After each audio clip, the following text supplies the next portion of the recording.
Hello ചങ്ങാതിമാരെ, ഇതാണ് ഓരോ പ്രവാസിയുടെ ജീവിതം.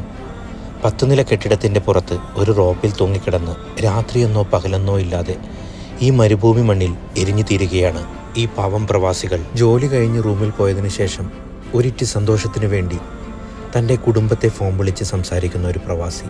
പക്ഷേ ആ ഫോൺ കോളിലും തനിക്ക് കിട്ടുന്നത് വിഷമങ്ങൾ മാത്രം. ഇങ്ങനെയുള്ള പല വിഷമങ്ങളും അനുഭവിച്ചുകൊണ്ട് ആ പാവം പ്രവാസി തൻ്റെ റൂമിലുള്ളവരുടെ മുന്നിൽ ഒരു കോമാളിയെപ്പോലെ ചിരിച്ചും കളിച്ചും നടക്കുന്നു. ഓരോ പ്രവാസിയും തൻ്റെ മോഹങ്ങളും സ്വപ്നങ്ങളും മാറ്റിവെച്ചുകൊണ്ട് തൻ്റെ കുടുംബത്തിൻ്റെ മോഹങ്ങളും സ്വപ്നങ്ങളും നിറവേറ്റിക്കൊണ്ടിരിക്കുകയാണ്. അവസാനം പ്രവാസി തൻ്റെ സ്വപ്നങ്ങളും ആഗ്രഹങ്ങളും പൂവണിയാൻ നാടണയുമ്പോഴേക്കും ഒരുപാട് രോഗങ്ങളുമായിട്ടാണ് ആ പ്രവാസി നാട്ടിലെത്തുന്നത്. കണ്ണടച്ചാൽ തൻ്റെ കുടുംബവും ബന്ധുക്കളും, കണ്ണു തുറന്നാൽ മരുഭൂമി മണ്ണിലെ ചൂടും അനുഭവിക്കുന്ന ഓരോ പ്രവാസികൾക്കും വേണ്ടി നമുക്ക് പ്രാർത്ഥിക്കാം.